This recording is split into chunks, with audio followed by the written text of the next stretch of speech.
Gerald, I've decided in honor of the Fall Guy tonight, I will not be doing my own stunts, and instead I got star of stage and screen, Mr. Christian Bale, to take over for me. Oh, good for you.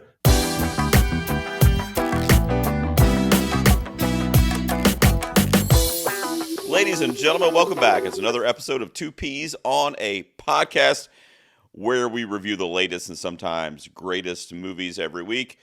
Gerald is here with you, of course, and on the other side is my stunt double, Nicholas. How are you, my friend? I just want everybody to know on the video version of this, audio version is not going to get the spoil, but Gerald sent me a GIF of a shirtless Ryan Gosling in order to apparently get ready for this. I don't know. Yep. I just wanted to make sure I shared that. I shared that with everybody. What's up, brother? So dreamy, man. Gosling is. I mean, we'll talk. I about thought it, you meant. I thought you. Yeah. Well, you as well. Yeah, of course okay. you. I mean, that's a given. I'm good, man. We're going to get into the show proper, but before we do, because we are on the brink of Livestream for the Cure 8. Like, it is literally, I think as we're sitting here, maybe 3 weeks away. So I know you want to pump it up. I know you want to talk about it. Any new listeners, we do Livestream for the Cure every year to benefit cancer research.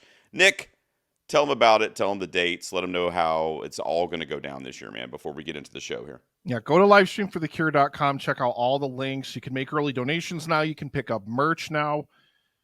May 29th through June 1st. Going to be live 12 hours each day doing Lord knows what. But there's always amazing creators like Mr. G Money Morris himself here is going to be doing some peas centric stuff. I guess I'll probably I don't know. I don't know what about I'm on Saturday night this year, I think. I right? don't know. So, I don't remember. I don't know either. Who knows?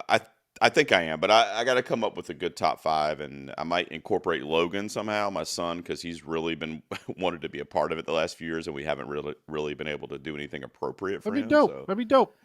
Yeah, let him come up with the top 5. If you want to incorporate him, let him come up with it. You know, that'd be super cool. That'd be super cool. I was thinking like father-son moments in movies or something stupid. I don't know. We'll figure it out.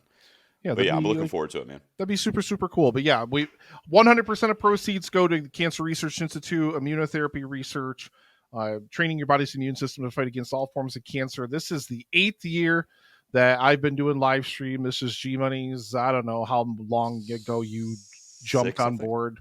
Mm-hmm. Yeah, we've been doing it for a long time now, and we're aiming to raise $25,000. So save your pennies, come on out, and make sure. We did it last year, and it was a huge hit. Everybody loved it, but during the event itself, there's going to be another exclusive Gerald T-shirt that you can buy with artwork from Phil Rude. If you loved the alien chestburster Gerald from last year. My God. Phil's outdone himself. I promise you. I've already seen it. Right, it is glorious. So save your money. $25,000 we're trying to raise. So, share. A lot of people always ask how they can help. Help us promote the event. Help us reach as many people as we possibly can. As many eyes and as many wallets or purses or Gerald's little satchel like fanny pack he carries his coins in. You say, people ask how they can help. I mean, I'm going to the links, brother, because I'm posing nude with a microphone covering my junk to be drawn like Kate Winslet from Titanic. That's what Phil Rude did the first year. Last year he did Chestburster from Alien. I don't think I'm ready for whatever he did this year. I don't know. It is glorious. Anyway. Ladies and gentlemen. So yeah, please come out. Again, livestreamforthecure.com. The whole event we streamed live over on Twitch, and 100% of the proceeds for all the merch, for everything, 100% goes to the Cancer Research Institute for a world immune to cancer, which is something I think that's really, really worth fighting about. So You're going to hear us talk more about it in the coming weeks as we get close to the event. Gerald will be there. We're going to make Dan be there, to produce the event behind the scenes like he always does. And going to have a lot of great content creators, podcasters, friends of the show, friends in the community. It's going to be amazing. I'm looking forward to it. So check the show notes, guys. Dan, I'm assuming is dropping that in all the show notes going forward in the next month or so. But thanks, Dan. Make sure you visit livestreamforthecure.com, right, Nick? It's .com. That's right. And you can see, Gerald's got the year 3 and the year 6 sticker. I can see behind him right there. Yep. In my thing here. I don't know if you've got any other. Oh, there's the year 4 when I see it there. It's a cropped version on the screen right now, so I can't see all of them that you have there. Yeah, I have a couple. Yep. I have a couple on my fridge as well. That's right. I gotta get those done too. I got a But lot yeah, of stuff. be ready for that, guys. What are the? Give them the dates one more time, Nick. May 29th to June 1st, ladies and gentlemen. Come May on out 29th. and join us to help fight for World Immune to Cancer. Help us fight cancer. Help us fight for a good cause. Yep, absolutely. It's a great event, and I'm looking forward to being a part of it. I think this will be my 6th year being a part of it, and I'm very excited to help once again this year. We'll come up with a great segment. I'll get Logan on board, and we'll have a good time. So Logan gets to pick it. Period. Yeah, that's my a good idea. I'm actually going to let him do it. Yeah, let Logan pick the top 5. Will do. All right, so check the show notes for all that information on Livestream for the Cure, guys. Nick, I know you care about that. I know you're very passionate about that. That's something that you take very seriously. However, a close runner-up is probably entertainment news. So there's Definitely. a few things. There's a few things I wanted to ask you about this week to see how much you care as we spill the peas this week. Oh no, not the peas! Not the peas! Ah! Ah!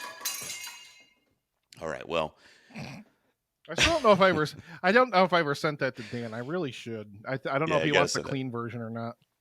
You got to drop that to him. But since Nicolas Cage generously let us in there with our spill the peas, No, that was me. That was me. Know, but it was so real, though. I just felt like it was Nicolas Cage. I mean, you thought I got him. I mean, I don't know. We can need some more patrons to get some more budget for Nicolas Cage in here. Well, how about this for the first story I'm going to ask you about? Now, I poke fun at you and you poke fun at me when it comes to the horror genre. How about this, though? Nicolas Cage is going to be starring in a horror movie that is going to be centered around Jesus' childhood. All right, so let me give you the headline here. Nicolas Cage is set to star in the upcoming horror film The Carpenter's Son. The film is based on the infancy gospel of Thomas and explores the rarely told story of Jesus' childhood with a unique horror twist. It will begin filming this summer.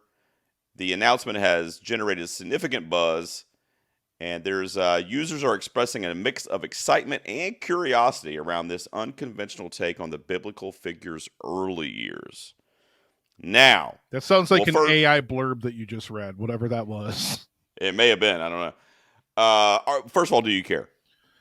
I mean, it's Nicolas Cage. Nicolas Cage is always worth getting out of bed for. Always worth. I mean, he stars in some really weird, wacky, off the wall project. Now he's not going to be Jesus unless they're going to CGI Nicolas Cage into a young boy or something. So I don't know. I don't know who's Nicolas Cage going to play in the movie. Will he be Joseph? I was gonna say maybe Joseph, or will he be I don't know, was a random apostle or something like that? Will they just get him to play God, and they got to have somebody in the movie. Oh wow, that'd be that'd be something. I need to have. Well, obviously, I'm thrilled for this. Anytime horror, yes.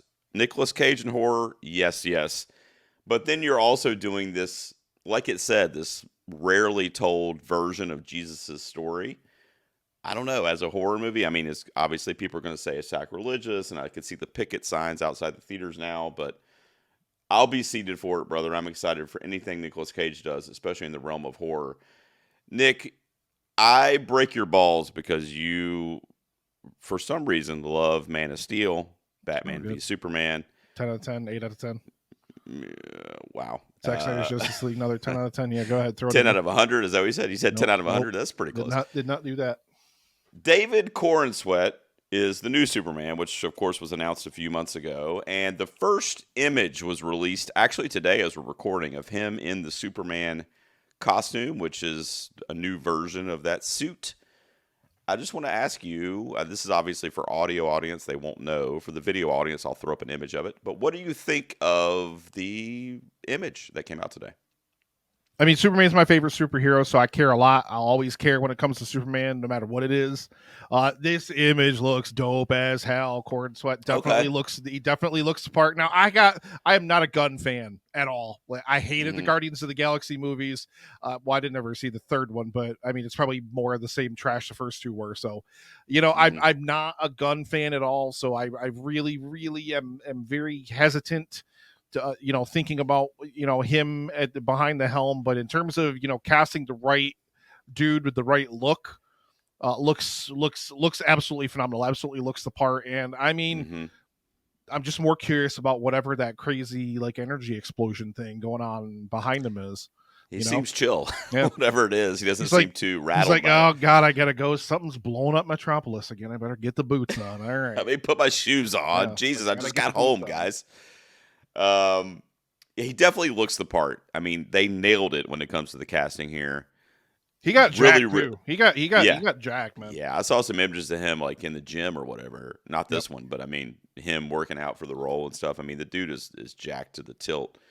But I love they brought back the red briefs over the suit, which was not something that Cavill had.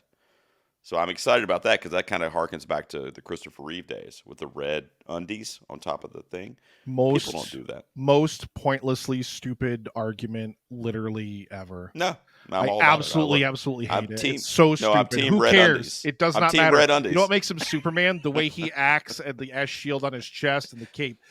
Whether or not he has red underwear doesn't mean a damn thing. You know what it is? He was in a hurry to save Metropolis. He was getting dressed, and he's like, oh, shit, I forgot to put my underwear on. I'm just going to put them on over these pants. Nobody will notice. And then it's a thing, for 100 years. So God help me. I'm excited, though. Now, since we're talking about DC, and you were just saying you're not really a fan of James Gunn, how about this? I don't know if you've heard about this. It just came out, I think, yesterday or maybe even today. But they did an interview with Chris Pine, who has been in the Wonder Woman films and obviously one of the Hollywood's A-listers. So they were talking to him, and it turns out that he is stunned because the Gal Gadot Wonder Woman is not going to be a part of Gunn's DC universe. He is scrapping the entire Wonder Woman connection and starting fresh. It says here that Wonder Woman 3 is going to happen, but James Gunn and Peter Safran, as a part of a broader shift away from the billion-dollar franchise led by Gal. And despite that franchise's success, she and that movie will not be a part of the new DC universe.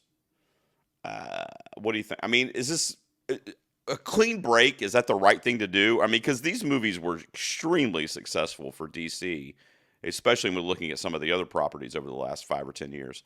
What do you think about this decision of kind of just everything's gone, we're starting brand new? I mean, in terms of franchise building, you have to. You can't have anything that's still tied to the old franchise. And listen, people can. I mean, I think she's really well cast in the role. That said, Wonder Woman 2 or Wonder Woman 84 was a train wreck. That movie was so bad. Like the scene of her like rolling with that weird like doll looking thing that's supposed to be like a kid like tumbling has been replayed endlessly like on GIF loops and stuff like that. Like the fact that a major like blockbuster, I mean, granted, I get it. It was a COVID movie and all those sorts of things. Although I defend ardently Pedro Pascal in that movie. He's trying to be like an over the top 80s infomercial dude and he nails it. And I don't get why people have a problem with his like super scenery chewing badassness. I thought he was good too. He's so good in it. Like that's exactly what he's meant to be, is ridiculously over the top. He's an infomercial pitch man. Like, yeah, but like that movie was utterly terrible. Like it was so bad. Like, so if you want to wash the taste of that garbage out of my mouth, like I'm perfectly fine with it.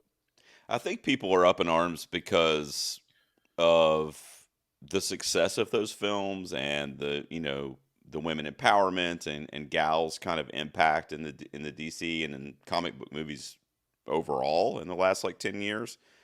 But I'm kind of with you where whether you like James Gunn or not, if he's starting this new kind of chapter, you have to move on. I mean, why can't you have? It's not like they're saying we're never making another Wonder Woman movie again. Right. You can still have another Wonder Woman movie. You could still get another female director to do it. Right. It's like that's the silliest thing in the world to be up in arms about. If people are up in arms about that. So this is going to be the last one I'm going to mention, which is going to segue us a little bit into our conversation tonight. Ooh. But I am quoting from Scott Mantz's Twitter account. He's a SAG-AFTRA member, and he tweeted this out yesterday. After heavy promotion, earning rave reviews when it premiered at South by Southwest, and Ryan Gosling stealing the Oscars, The Fall Guy is still a disappointing showing. It cost $130 million to make this movie, and it only made a little shy of 28 million this opening weekend. I know you and I went to see it. We're about to talk about it in depth. Now, I kind of got into a thing on this Twitter post and went back and forth with a couple other people that I don't know, which I'm not like super passionate one way or the other. I just want to ask you and have a little bit of a discussion here for a couple minutes. Where do you think the marquee name movie star is today? Because in my opinion, if Ryan Gosling and Emily Blunt doing a bombastic blockbuster action movie can't bring people out to the cinema, what's the disconnect?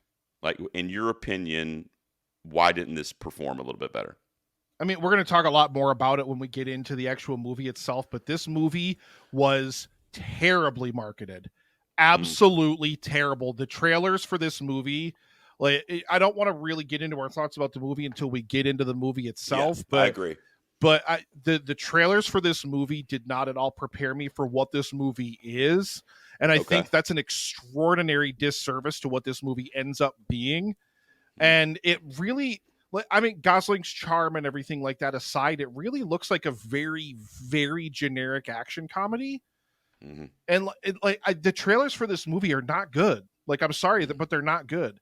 And people don't, like largely, like, sometimes maybe a little bit of star power will get people's butts in seats, you know, but I mean, by and large, it's got to look interesting. There's so many different options out there to pull people's attentions. I will be the person that talks about this endlessly as well, but there's also the factor of people going to theaters. I go to theaters all the time to watch movies for this show and things like that. And I'm bombarded by 30 minutes of the same trailers and commercials every time before. So I got to, now granted, my theater's close, but imagine you're somebody who lives 20, 25 minutes away from a theater.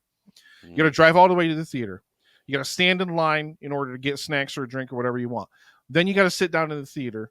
If you're somebody that likes to get there ahead of time, then you got to sit there for 25 minutes, 30 minutes of trailers and commercials. They're always the same ones. And then you have to watch the movie, and then you got to drive. So it's an investment in money, number one. And I think the bigger problem is it's an investment in time when nowadays you can click on a streaming service. You can wait. You can wait literally 2 weeks for most of these movies, 2 weeks to 4 weeks. Click on a streamer. You don't have to leave your house. And you don't have to sit through the bombardment of trailers and advertisements that theaters throw at you. And a lot of times, like, let's face it. Now, granted, my showing of The Fall Guys this afternoon was empty. I'm pretty sure I was the only person in the theater. I don't know if anybody else walked in, because I like to sit in like the first row of the front section. So if anybody filtered in behind me after I came in, but I've developed a tactic where I now show up to the theater. I leave my house when the showing starts, because by the time I get to the theater, get through the line to get a bottle of water, and get in and get my seat, I've still got 15 minutes before the stupid movie starts playing past its the start time. Like, that's how ridiculous it is. These theaters are stealing time from people. And like, it's so much easier if you're somebody like, oh man, that movie with Ryan Gosling looks really cool. Yeah, I'll wait a couple weeks until it's on streaming or whatever and catch it then. Yeah, first thing I want to ask is, how do you think I felt when I drove to Detroit to see Love Lies Bleeding? I mean, you know, I drove all the way out there. And then, what I want to say about the streaming part, though, is that part of it kind of bothers me, though, because I feel like the Hollywood community, the producers, the studios, whatever, are kind of giving in to the shift away from cinema. And I don't think it's necessarily going to happen in our lifetimes. But it makes me concerned for, like, my kids and my grandkids' theater-going experiences and event movies and that kind of thing. Because what I wanted to bring up is that this is opening weekend for The Fall Guy. It just came out on Friday. As we're recording, it's only been out 3 days. And they already announced when it's going to be streaming, which is the July 4th week. So for July 4th, it's going to be on streaming services, VOD. I mean, it'll probably be $20 or whatever, but you'll be able to stream it at home. Yep. A subset I wanted to mention about that, there's a horror movie called Abigail that just came out that I really liked. It came out on April 11th, I think. April 11th. It's going to be streaming this Friday on, like, May the 7th. Yep. So not even a month from its opening day, and it's still playing in theaters. So what do you, I mean, of course we don't know, but what do you think is in Hollywood's mind? Have they just not been able to adjust since COVID, or are they shifting us away from the movie houses? What Hollywood needs to do, if they want people to go to the theater, you have to cater and you have to improve the guest experience at the theater. Now, what I mean by that is and I'm not talking to you people that live in your big markets with your Alamo draft houses where you can go and you can sit down and you can have food and beer and all that stuff Mhm. delivered to your seat, and where they throw people out if they open their phone or talk during the movie. Okay. Right. You don't know how good you have it. Okay. Mhm. Because most of the rest of us that are in crappy markets like me, I got like an art theater that I am too tall to fit in the seats for comfortably. It's really uncomfortable to go to the art theater. It's great that it's there. It's great that it's an option. And if it's something I really want to see, I will patronize it. But like, they are seats that were built in literally probably like the 60s or 70s, and they're Mhm. really cramped and uncomfortable. And the only other option I have within an hour's drive of me is a Regal that it's 30 minutes. And the older I get, like, maybe for younger people this isn't as much of a thing, but the older I get, the more cognizant I am of how much time I'm spending doing nothing and wasting my time, Mhm. and sitting in the theater and being bombarded by this. And that's, like I said, that's the thing. Like, it's gotten so much worse over the years, where like theaters, because less people are going to the theater now, so now what the theaters have done is they've started playing more advertisements and more trailers in front of movies to get more money. Mhm. And in what they're doing is they're alienating even people that are diehard for that experience like me. I love the theatrical experience. In my opinion, it cannot be replaced, Mhm. but my time is more valuable to me than the theatrical experience. If I can wait a couple weeks and not have the inconvenience of having to be bombarded by trailers and all that stuff. And like I said, I'm Yeah. lucky. My theater, it takes me like 3 minutes to drive to my movie theater from here. It's right Mhm. down the road from me. I don't have to drive a long way. Like, imagine you're somebody that's 20, 25 minutes away, you know? Mhm. Like I Yeah. used to be when I was younger. I used to have to drive like 20, 25, 30 minutes just to go to the movie. So it was only a once in a great while. Like, it had to be something like an event movie, you know? It's just, I agree. I just don't know if you got to make it I like, don't they've know. got to I work with just theatrical presenters. They've got to work with these dead ass companies like Regal, like AMC, that do nothing for the guest experience, like literally nothing, Mhm. like. And I know all the snacks and drinks and everything like that are overpriced, and I'm sorry I'm on a soapbox about it here, but that's like Okay. what they have to charge in order to stay open, like that's why the drinks and all that stuff are so expensive. But like, that, you've got to do more. You've got to do something more to cater to the guest experience, because what are you going to give that guest that they can't get at home on their couch besides a bigger screen and a louder sound? What else are you Right. giving them?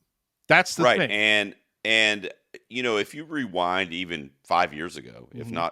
if not sooner in time, movies would come out, and like a movie like The Fall Guy, for example. A movie like The Fall Guy would come out, and you wouldn't be able to rent that movie at home, or if I'm dating myself, at like a Blockbuster back in the old days, for like 6 months. I mean, you would have to see it in the movie theater, or you would have to be okay with waiting multiple months to see it. So that's gone I think that because, might play like a little bit. I don't think that plays into it nearly as much as some people think it does. I really think it's the loss of the guest experience. And yeah, like, I think it's more like, you go to these theaters, like some people have it even worse than I do. Like, you go to theaters that are crowded with people that are just always on their phones and just like constantly talking to people, yeah, constantly making it a disruptive environment. Like, why yeah, bother sitting through that and all those trailers and everything right. else when you can just watch it at home? You Like, pay who 20 cares? bucks, you watch it at home, you can pause it, you can do whatever. Like, Yeah. I mean, I get what you're saying, and I think the diehard cinephiles are going to keep going to the movies, but is anybody else? And that's kind But of I what think the scares me a diehard little bit. cinephiles are going to start to slowly ebb away too, because Yeah. there's been times when I haven't gone to the theater when I could have, and I was just like, you know what, like Kong v Godzilla New Empire, whatever that movie came out. Like, I really do want to check it out. I haven't really had the time. The time is more the issue than anything else. But Yeah. it's like, I know if I drive to the theater, like even if I do go late, I'm still going to have to sit through some trailers and everything like that. the drive back and forth, the everything else. I'm like, nah, you know what? It's going to be out on digital anyway in a few weeks. I'll watch it then. Who cares? Yeah. By the way, Monkey Man is out on digital. Just to let you know if you want to catch Yeah, that. Monkey Man. Look, Monkey Man's another Check one that I out. missed last month. I And want that to watch. just came out. Yeah, that just came out a month ago, and it's already You know? on demand. So it's happening more and more frequently. The window is getting shorter and shorter and shorter. You know, you have your event movies like Dune Part 2, which I know you weren't necessarily a fan of, but I love. But I mean, those are like event IMAX, you know, your Oppenheimers, your Barbies. Like, I mean, but I think everything else is like the window is just shorter. Like, movie studios are not necessarily concerned with what are the box office dollars, but more so like box office plus streaming, you know, and they're kind of lumping them together now. And it's just making it a weird experience for anybody that normally goes to the theater to see stuff when it comes out. So I'm always going to opt to do that, but I also see the benefits of not doing it. And I wouldn't fault anybody, you know, who has young kids or, I mean, whatever the reason may be for waiting 2 weeks to see it on streaming. I mean, why wouldn't you do that? You know, so It's sad, man. sucks. I love the Yeah. theatrical experience. Like, I really do. Yeah. Like, I'd rather watch a movie in a movie in a theater more than anything. But I mean, I'm like, with you. at the end of the day, like, the theatrical presenters, like these companies that like these major movie chains that are across the country and stuff, they've got to do better to improve the guest experience. Give me another reason to go to that theater, aside from just a bigger screen and stuff like that. Give me another reason to show up.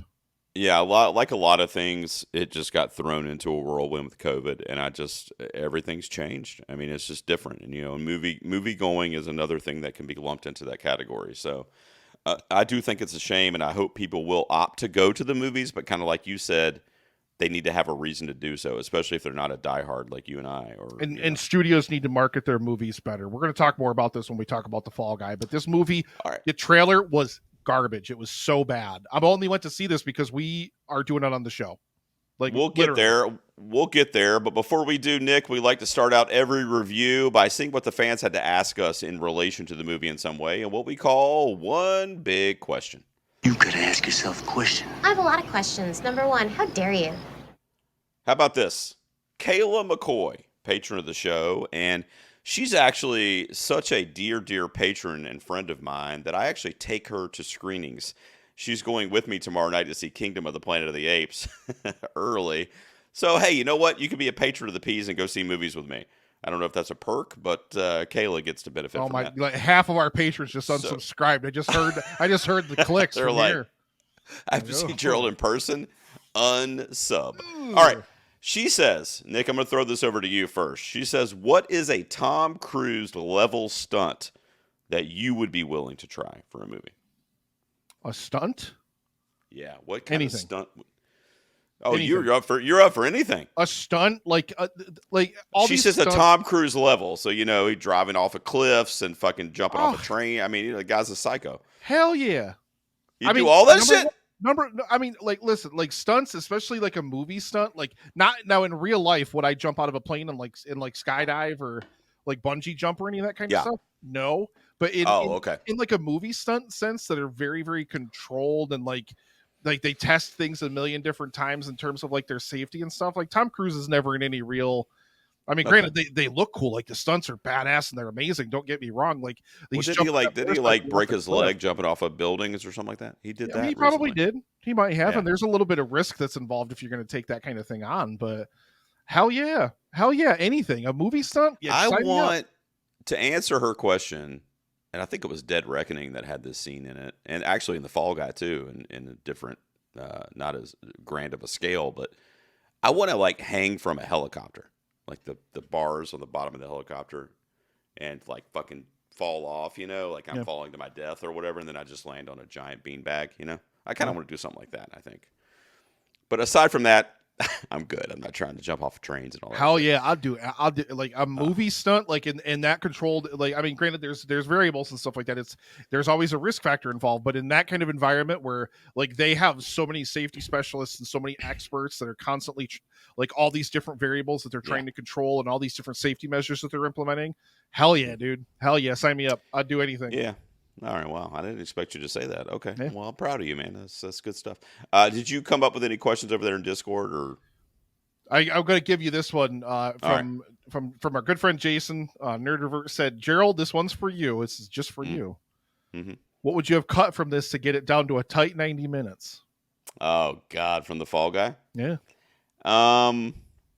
Well, I think that'll be part of the review. So can we put a pin in that? Because I don't want to give away any of my takes on the movie, but I think there was some subplots in this film that we didn't necessarily need. Spoilers. So hang tight, Jason and everyone else. But that'll come up a little bit in the review, so we'll put a pin in that. And I think I'll probably answer it throughout the conversation. But I like it. Guys, thanks so much for submitting the questions as always. If you want to get involved, check the show notes, the Discord, the Facebook fan page, Patreon. Whatever you want to do to throw the questions at us, you can do so for one big question every week. Thank you so much, everyone, for your questions. Thank you. Nick, it is time to tell everyone what we thought of The Fall Guy, starring Ryan Gosling, Emily Blunt, directed by a former stuntman, David Leitch, as well, by the way, which I thought was interesting. What happened to the sex cult Gerald behind you? What do you gossip? Oh, I'm sorry. What do you want me to change it again? No, for it's you? okay. But he's actually been in my sex cult, so you can leave him up there. He's a patron of mine, so that's fine. All right, so let's talk about The Fall Guy. Before we get there, though, we like to start out every review by revealing our score to each other. We have not discussed it yet. Out of 10 on what we thought is what we call the early score reveal. Damn it! This always happens. I think I'm gonna score and then I never score. It's not fair. No, All right. Dan's gonna crucify me. I talked over the sound drop again. Hey, you know what? I love you, Dan. Gosling's everywhere. He was Beavis. He showed up as Beavis. Did you see that, by the way? He showed up dressed as Beavis and Butthead with his buddy. Oh, I did see that, yeah. It's fucking great, man. Yeah. Just leaning into it. All right, our scores out of 10 for The Fall Guy. We have not discussed it yet. Nick, are you ready, man? Here we go. I'm 3, ready. 2, 1. I'm so tired of putting this card up. This is the third week in a row with an 8. My God. Nick, let's tell everybody on the audio real I quick. just said 8. Are you deaf? You did? I didn't hear you. So I guess I am deaf. 8 from Nick and a 7 from me on The Fall Guy, which makes That's it a 8. 7.5. An 8 from me, guys. Did you hear that? 8. 8. I think Nick gave it an 8. I'm going to ask him later to get so confirmation. So 7.5 cumulatively from the P's on The Fall Guy. Nick, you like movies again. What the fuck is going on here, brother? This is like what'd you say? It's 3 weeks in a row of the 8. Is that the only card you have? Go buy a new deck of cards. I don't think it was the 8 of clubs every time. Oh, okay, all right, okay. If we're talk a little bit about it, man. I like this thing too. I obviously have some problems with it. We're gonna do a spoiler-free general thoughts, guys. Nick, what did you think of The Fall Guy here, man? I mean, it's funny that you talked about in Spill the Peas. We talked about superhero news and things like that, because this movie is all about stunt people as superheroes, as action heroes. You know, the stunt people are basically taking center stage. This is David Leitch's love letter to his former profession, bar none, point blank, period. The plot of this movie largely doesn't matter. It's just kind of a vehicle to showcase more really, really great stunt work. And that's, like, we talked a little bit before about this movie's marketing. I think if you marketed this movie as what this movie is, and that is a love letter to just stunt work in general in cinema, then I think audiences might have really cared a little bit more about this. Like, if you just showcase more of those amazing stunts, all that kind of stuff in the trailers, and kept out the schmaltzy romance between Gosling and Blunt, like, the plot's fine, but the plot's really just to get you to stunt set piece to stunt set piece to stunt set piece. And the stunt work in this movie, I mean, it's off the chain good. And like, if you somebody that really, really loves stunt work, then you're going to have an absolute blast with this thing. You know, I kind of like, I put all the other concerns about this movie out of mind because I was just enjoying all the stunt work so much. I just generally didn't really care about anything else going on. Yeah. I that's kind of where I'm at, almost step for step. I mean, my thing with this movie is that it shined so bright when it was focused on the stunt work, and it was focused on the stunt man, and you know, he's our primary character. And when we got Colt Seavers doing his thing in this movie as a stunt man, because it's a movie within a movie within a movie, you know, there's a lot of different sets going on, and we're watching the movie that we're watching as well. But when he's doing his thing as a stuntman, yes. But then when he kind of takes on his stunt persona in the real world, trying to kind of, aid in Emily Blunt's career and save the movie and that kind of stuff, he kind of puts all those things into play that he learned over the course of his stunt career. But my main, we'll get into it a little bit deeper on the spoiler side, but my main issue, which I don't really have a ton of issues with this movie, I thought it was a lot of fun, was that we didn't need a lot of the melodramatic plot beats that weren't surrounding the stunt stuff. Like, this is a movie that showcases the stunt profession, and it's also a very important movie timely in when it's happening, because in the last 2 or 3 years, everybody's been chattering, where's the stunt Oscar? Why don't we have an Oscar for stunt coordination? Why don't, they're recognizing so many different things behind the scenes, but there's never been an Oscar for stunt guys. And it just seems like this movie is kind of a, hey, Academy, what the fuck are you doing? Like, look at what these guys are going through every day, rolling in car accidents and going through burning flames. And all of it is for our entertainment, for the public's entertainment. Sure, they're getting paid, but this is not a easy profession. This is a very dangerous profession, high risk, and they're doing it to what we were talking about earlier, to help box office dollars. Because usually the grander the stunts are, give or take a couple titles here and there, but the grander the stunts are, the more people are coming out to buy tickets and Blu-rays and whatever. So for me, if it's about that, and if it's about Colt Seavers and the stunt and the action set pieces, I loved it. 10 out of 10, great action, edge of my seat. Even the rom-com stuff was kind of funny. Like, I was even chuckling at some of the stupid jokes where he's crying while he's listening to the Taylor Swift song, and, he's trying to remember his relationship with her. Like, that cheesy kind of like rom-com comedy. But there are times when this movie gets a little too serious that detaches away from that vibe. And for that reason, it brought it down a couple points for me. But this is not a bad review by any means. It's a movie that I think you should see. And people say this every single week on every single movie podcast that has ever existed, but you should see this in the theater. We were just talking about it, Nick. This movie is not going to be the same if you watch it at home. You might enjoy it, but I'm just telling you, it's not going to be the same experience, because David Leitch, as you said, a love letter to the stunt community. Obviously, these are big time stunts in this movie. Very, very much like a Tom Cruise Mission Impossible type deal, where if you saw that at home, you'd be like, oh, that's cool, but you're not going to like feel it. You know what I mean? You need to be in front of a big screen or an IMAX or something like that to feel it. So I love The Fall Guy. It had a couple, narrative, thematic issues for me that we'll get into in the spoilers. But generally speaking, I think you should seek this out if you're an action fan. And I liked it, man. Yeah, I just think when we can tear down the spoiler wall, there's not a whole lot to really spoil with this movie. Well, I guess there is. There's there's a couple things. Let's let Dan do his spoiler break, and when we come back, guys, we'll get into spoilers as we wrap up on The Fall Guy. Stick around. We will be right back. 2. All right, ladies and gentlemen, welcome back to 2Ps. We are talking about The Fall Guy. Now, going forward, anything we discuss will be spoiler-filled. If you have not seen the new movie The Fall Guy, then come back after you've seen it to listen to this segment of the review, as we're just going to talk willy-nilly, whatever we would like to talk about with this new action comedy here. Nick, you gave it a higher score than I did. Let's talk a little bit about the charisma and the draw of these leads. Now, Gosling, for me, is the next Brad Pitt. He is... I just feel like he can do no wrong, man. I saw this interview where he was talking about how he's been taking roles on the last few years based on what his kids and his family want. That's why he did Ken for Barbie, because his daughter or whatever.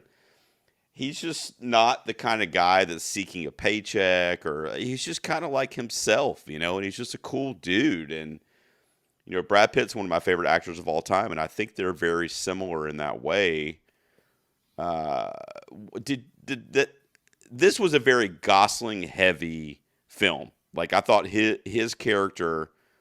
I guess I was expecting Emily Blunt to be a little more of like a kind of a twofer, but I felt like it was really more him 75% and her kind of 25%. How did you feel about the performances here, or if there's any even sub performances that you want to mention? I think all the performances in the film were good enough. Like I said, I think everything that happens around the stunt work is fine.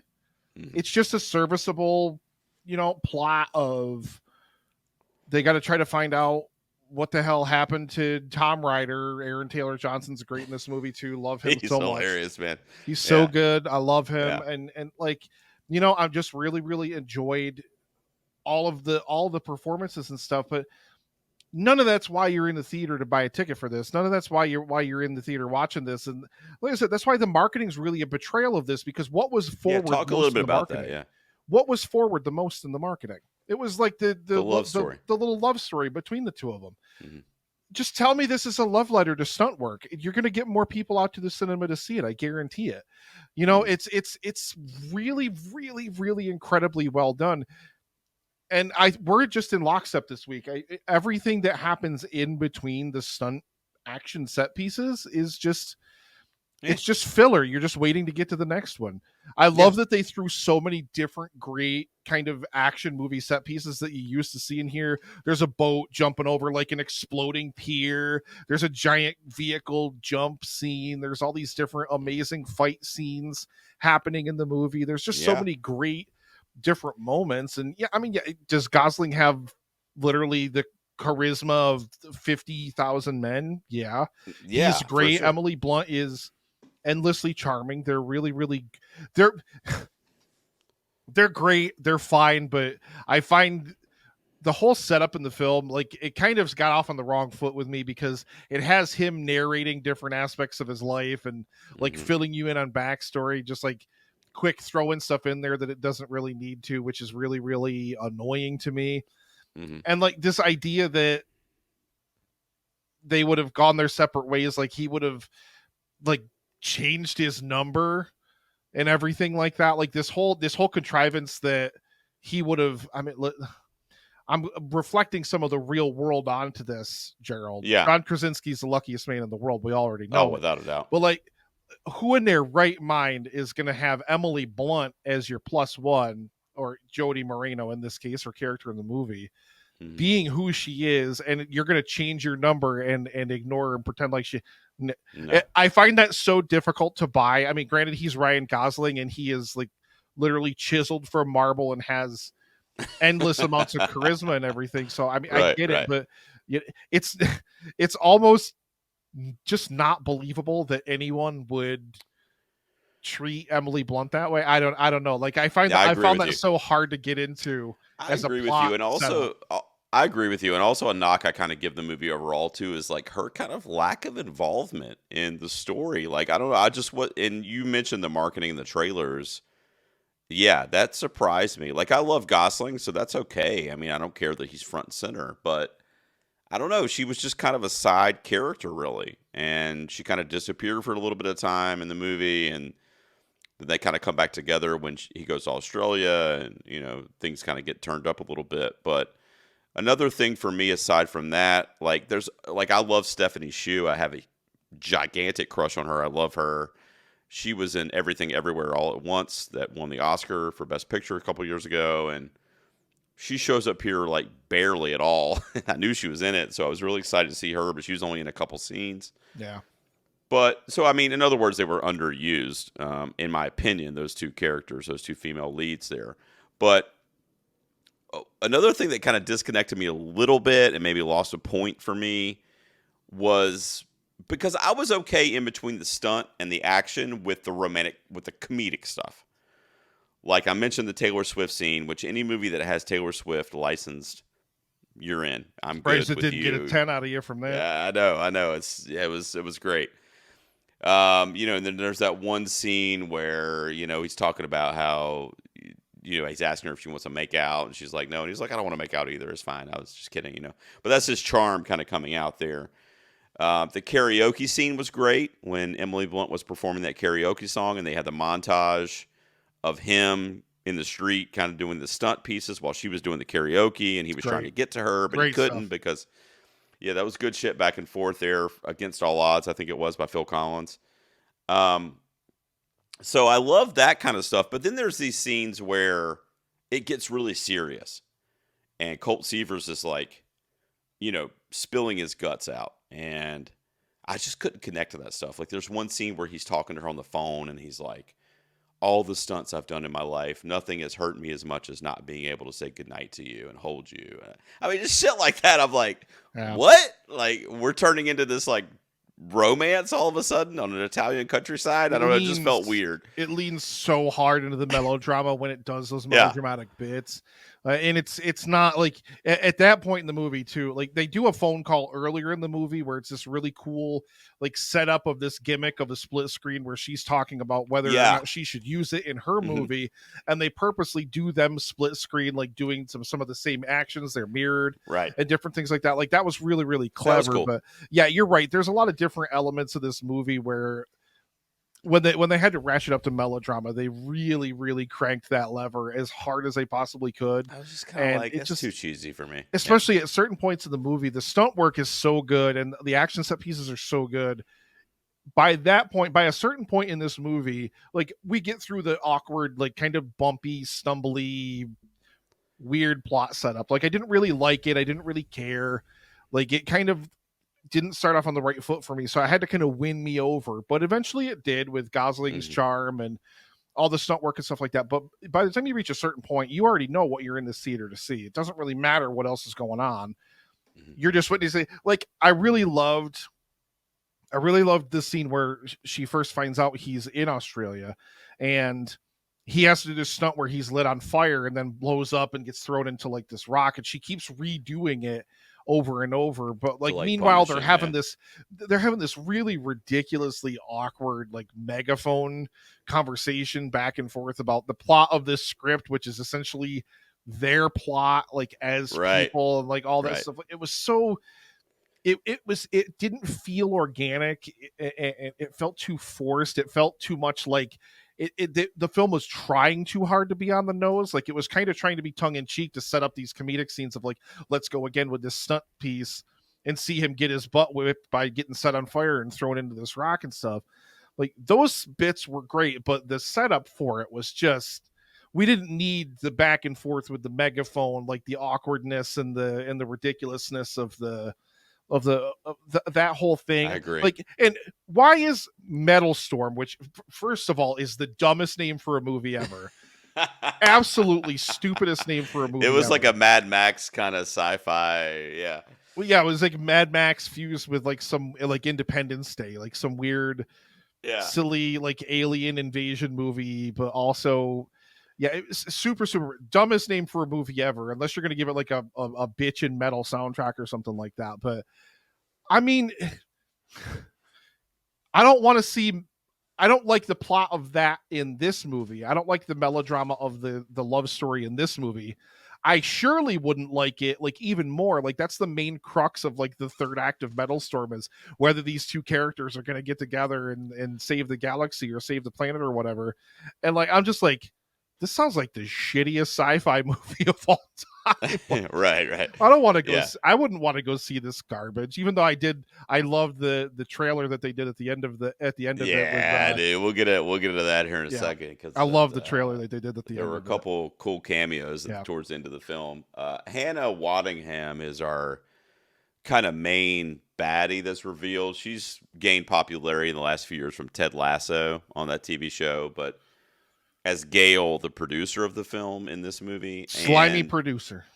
I mean, you saw that coming, right? I mean, that's just me, right? Like, literally the first scene she was in, I was like, she's going to end up being part of the problem. I mean, I wasn't shocked at all. I didn't care enough about the plot. I don't either. Yeah, that's I agree with you. That's the problem. I just didn't care enough.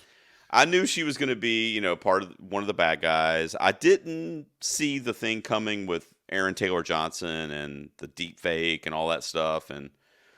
But again, we didn't need all that stuff. Like, that's not what this movie is about. It's not about plot twist and whodunits and all that. It's about the stunts. And that's the weird thing that the script goes kind of quote unquote so hard to try to deliver those moments to you, but ultimately you're just like, yeah, who cares? Yeah, sure. Like yeah, great. it's just like, I don't really, the script seemed like they did so good on the stunt portion of this, and it just seems like the script itself was just, they tried to fill in the blanks. Yeah. like they started from the stunt work and worked backwards almost to write the plot beats that lead up to the action set pieces.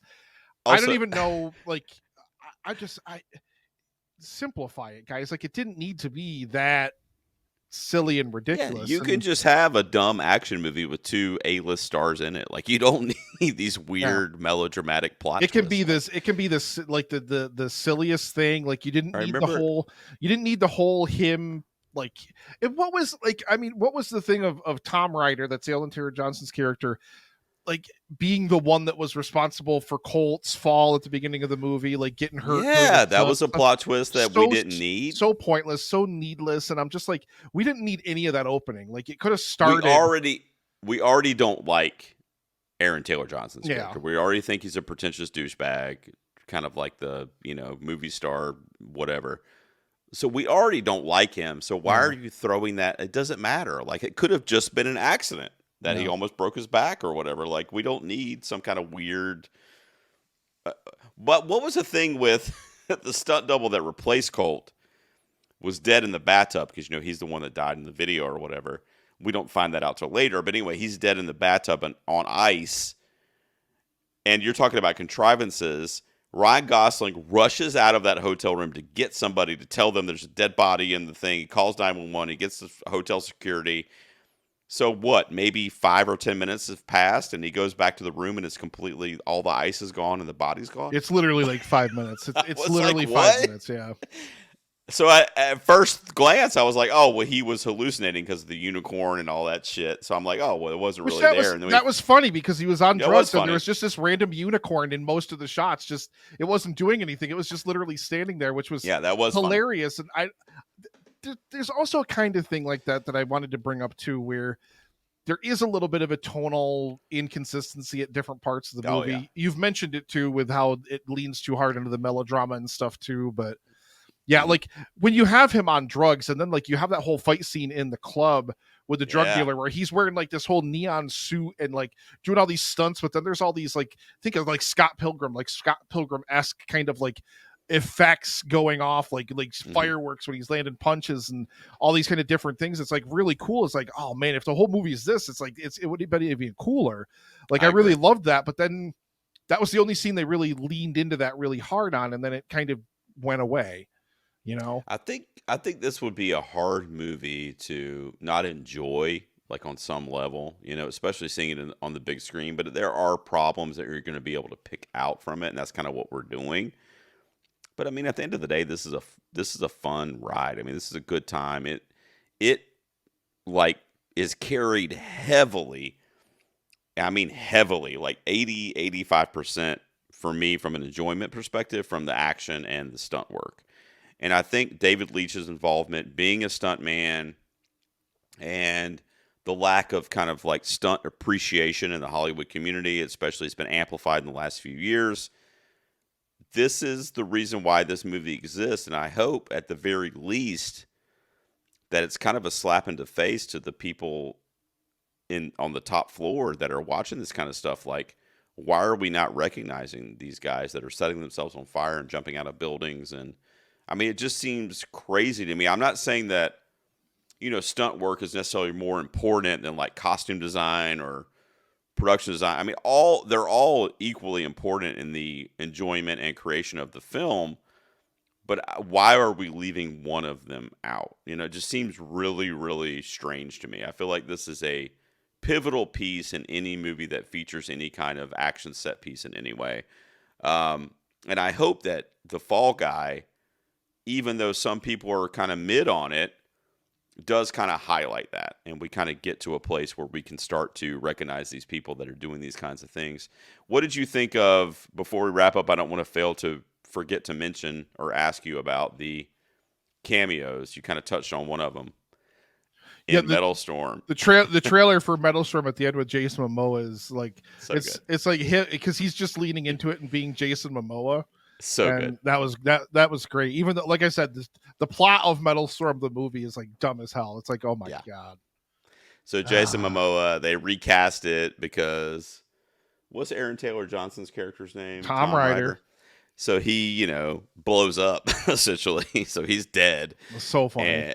And was guilty of whatever. So they recast it, kind of like a Kevin Spacey type deal. And they put in Jason Momoa. So they, he shoots all the scenes, and they have a trailer they cut together, like a fake trailer with him. And I thought that was fucking awesome. That was perfect. And they had actually given a little nod earlier in the movie that I didn't think meant anything, but there was a Post-it note in his house, in Tom Ryder's house, that had Jason Momoa's like phone number on it. I don't know if you caught that. No, it was a Post-it note that said, "Is it Momoa or Mamoa?" Like, it didn't. He didn't know how to pronounce his last name. That's right. Yeah. And at the time, I'm like, whatever. Well, that's stupid. But then it kind of comes like back around. A throwaway little reference to that callback. Yeah, it was like really cool. Yeah. So Lee Majors shows up in the mid-credit scene. Did you stick around for the mid-credit scene? So Lee Majors, who played the Fall Guy, Colt Seavers, in the 80s TV show, which I watched as a very young kid and barely remember, showed up as one of the police officers in that mid-credit scene, which I thought was cool. They incorporated him. And here's one thing I want from people listening to this on social media. Go on social media right now, wherever this episode is posted, and tell me if you ever even had a clue that this was based on a TV show before you walked into the theater, or before you saw it on social media, because I had no idea. No, they didn't promote it that way. And the only reason I found out after I looked it up. But when it was called The Fall Guy, I was like, oh, I wonder if that's the Fall Guy, from the 80s. And when I Googled it, I found out that it was loosely based on the Fall Guy TV show, and it's the same characters and stuff like that. So in the TV show, from what I recall, Colt Seavers is a stuntman, and he's a bounty hunter at the same time. That's like his, I guess, second job. So he's a bounty hunter full time, and then he does stunt work part time. But he uses his skills from his stunt work to help. Man, that movie would have been way cooler than this. Yeah, right. Yeah. What? So my dad used to watch that when I was 5 now. When I was a young kid. So, all right. Well, look, I think we're both saying that we recommend The Fall Guy. I mean, it's a good time. It has some issues. It's a little long. Just go enjoy. No, it's not too long, and I'll tell you why. It is too long. It is 2+ hour love letter to it's Hollywood. Too long, Nick, because they need to take out the melodrama phone calls. That's why it's too long. We don't need that shit. Just ignore those. And enjoy the absolute love letter to stunt work, to practical effects work. I'll tell you what the best part of this movie is after it ends, the whole credits, pretty much up until the mid-credit scene or whatever, is the scenes behind the scenes of like them filming the stunts that are being filmed as part of this movie within the movie. I mean, the setup to do that has to be insane, and just watching them do all those stunts and how they pulled all of them off is just. I love watching that stuff more than anything else. And what's cool too is the movie does that scene at the end where they're trying to get Tom Ryder and Gale and kind of bring them down on the set of the movie. So they do that thing where they're in real life trying to beat the bad guys, but they're doing it with stunt pieces that they have on the set. Yep. So as they're like having the car chase in the sand, they're like blowing mines up and shit. And this one dude's like, man, I love my job, because he's like flipping cars over. So it's stuff that they would have done as stunts in movies that they're doing in the movie for us to capture the bad guys. So it's a very meta movie in that way when you look at the stunt work and what goes into stunts in film. And I think it's a good time, man. I think I'm going to disagree with you. It could have easily been shaved 10 or 15 minutes. We don't need all the melodramatic phone calls. I love you. I want to hold you tonight. Like, we don't need all that shit. And that's to answer Nerd Revert's question too. If you take out 10 minutes or so, probably an 8 out of 10 for me, but as it stands, it was a 7 for me, an 8 from Nick, 7.5 overall on The Fall Guy. Nick, you are on a fucking roll, dude. You are like triple eights the last few weeks. You got Kingdom of the Planet of the Apes coming up. It scares me. And then with Kingdom of the Planet of the Apes on the horizon, like Man. it's gonna have to work hard for me to not like it. I'm such a huge fan of the original trilogy. I no adore Caesar it. though, right? No Caesar. So. Well, no Caesar. So we're like 300 or so years in the future from the time of Caesar. So it's going to be really interesting to see where they go with the movie, and especially since this is supposed to be like the planned part 1 in like another trilogy, which I still think it would be really cool if they, I think like long time ago, I think they talked about, because there's the Easter egg in Rise of the Planet of the Apes of the spaceship going missing, like the mission to Mars going missing. And like they put it in there kind of originally just as like almost a nod to like the original Planet of the Apes, right? But like one of them, I forget who it is, like either one of the writers or something like that, mentioned in the press like how cool it would be like to like get to be able to remake the original movie like way down the road, like in as part of this. And I think that would be really, really cool if they they actually ended up doing that. Like think about that, like it's you've had all this time to get to know all these ape characters and ape protagonists and stuff like that, and then you bring humans that can walk and talk and are really meant to kind of be us in a way in that perspective back into it, like in the original, in the OG. But yeah, I am so excited for it. I'm going to see it Thursday when it opens here. I literally cannot wait for it. I'm beyond excited for it. And I'll be seated doing an early screening of it tomorrow. We'll be talking about it on next week's show, Kingdom of the Planet of the Apes. Can't wait. We did just cover Rise of the Planet of the Apes a couple weeks ago on the show. You can go back and listen to our review of that. We both love that movie and big fans of the trilogy, and looking forward to Kingdom as well. And then I believe the week after that we'll be airing our first ever movie draft for 2Ps. That's right. With our boy Justin Winters, who joined us from So I Marry a Movie Geek days, where he used to do the movie drafts all the time, and he missed it, so we had to get him out of retirement to come on with us, and we did a 1994 movie draft. By the way, Nick, Gerald cheated. I talked to the 80s champ, Jay Ledbetter. And no. I don't want to tease anything too much here, I'm but scared. I think he might be on the mic with us in June, whenever. By the way, you got to come up with a topic for the next movie draft. So. My good Lord, I'm so scared. He's got the title belt and everything. He won the whole 80s tournament, I think, didn't he? I know he did, yeah. So stay away from the 80s when you pick your topic. Man. But yeah, so Nick will be picking the next one, but our first ever movie draft for 1994 will be coming up in a couple weeks after our Kingdom. Cheated. Of the Planet of the Apes. Gerald cheated. All right, Nick. Guys, I tried real hard. By the way, y'all know the like system of the categories Gerald tried to bring into this thing. I tried real hard to break it. You did. It's going to go away. You can't do it. I mean, I have to cater to you, and I mean, if we're still doing this show, not having seen enough movies is going to come back as a benefit. If we're still doing this show in 10 or 15 years, and I'll bring the categories back because you'll have seen, arguably 52 movies a year. One or two more movies, maybe.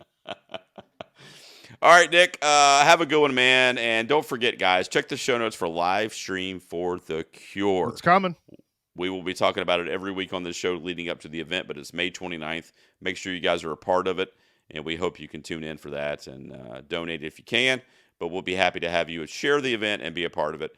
Nick, Kingdom of the Planet of the Apes next week, buddy. Let's be there. Apes together, strong.